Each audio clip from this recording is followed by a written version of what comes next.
سیدہ عائشہ صدیقہ فرماتی ہیں اذا دخل العاشر، جب آخری عشرہ شروع ہوتا،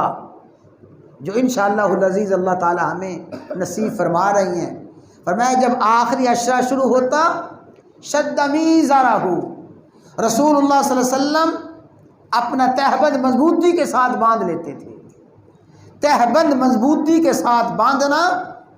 اس کا ایک آسان مفہوم یہ سمجھایا گیا ہے جسے ہم کہتے ہیں کمر ہمت کس لینا۔ اپنی کمر ہمت کس لیا کرتے تھے، اور اس کا عملی نمونہ کیا ہوتا تھا؟ احیا لیلہ، آپ آخری عشرے کی راتوں کو جاگ کے گزارتے تھے۔ وَأَيْقَظَ أَهْلَهُ، اپنے اہل و عیال کو بھی جگاتے تھے۔ سن لیں، عام حالات میں نفلی نماز کے لیے آدمی اپنے اہل و عیال کو زبردستی بیدار نہیں کر سکتا، اپنے اہل و عیال کو نفلی نماز کے لیے اٹھا نہیں سکتا،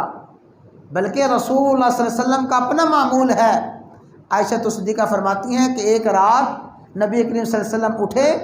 بڑی آہستگی کے ساتھ اٹھے، اور جوتا پہنے بغیر آپ